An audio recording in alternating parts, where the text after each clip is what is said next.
ఒక మహిళ కనిపించకుండా పోయింది. కాని అసలు కథ ఆమె మాయమైన తర్వాత మొదలైంది. నిక్ మరియు ఏమీ బయటికి చూసినప్పుడు పర్ఫెక్ట్ కపుల్లా కనిపిస్తారు. యానివర్సరీ రోజు ఉదయం ఏమీ ఒక్కసారిగా కనిపించకుండా పోతుంది. ఇంట్లో సైన్స్ చూస్తే అది సింపుల్ మిస్సింగ్ కేస్లా అనిపించదు. ఫర్నిచర్ తారుమారైంది. స్ట్రగుల్ జరిగినట్టుగా కనిపిస్తుంది. పోలీస్ ఇన్వెస్టిగేషన్ మొదలవుతుంది. మొదట సింపతి మొత్తం నిక్కపైనే ఉంటుంది. కాని కొద్దికాలంలోనే నరేటివ్ మారడం ప్రారంభమవుతుంది. ఏమీ డైరీ బయటపడుతుంది. అందులో నిక్స్ బిహేవియర్ గురించి డిస్టర్బింగ్ ఎంట్రీసుంటాయి. Controlling nature, anger issues. అలాగే ఒక మేజర్ హింట్, ఏమీ తన భర్తను భయపడుతున్నట్టుగా రాసింది. ఇక్కడ్నుంచి సస్పిషన్ పూర్తిగా నిక్పైనే పడుతుంది. మీడియా కూడా అతన్ని విలన్గా చూపించడం మొదలుపెడుతుంది. ఇంకా ఒక షాకింగ్ విషయం బయటపడుతుంది. నిక్కి అఫేరుంది.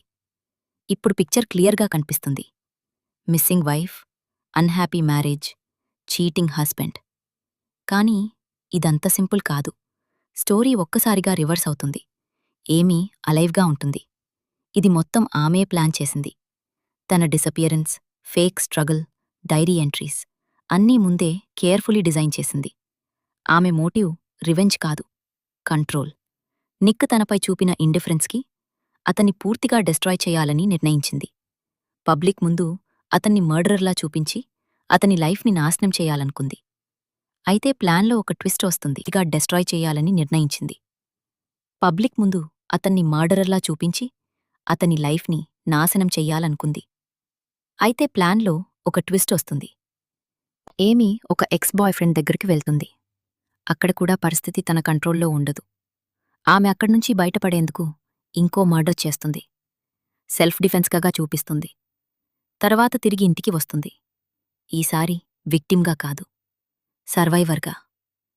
మీడియా ముందు స్టోరీ పూర్తిగా మార్చేస్తుంది. నిక్కి ఇప్పుడు ట్రూత్ తెలుసు. కాని చెప్పలేడు. ఎందుకంటే ఎవిడెన్స్ అంతా ఆమె చేతిలో ఉంది. అతను మాట్లాడితే అతనే క్రిమినల్ అవుతాడు. ఇక్కడ్నుంచి రిలేషన్షిప్ కంప్లీట్లీ సైకలాజికల్ వార్గా మారుతుంది. ఏమీ ప్రెగ్నెన్సీని యూజ్ చేసి నిక్ని పర్మనెంట్లీ ట్రాప్ చేస్తుంది. ఇద్దరూ ఒకే ఇంట్లో ఉంటారు.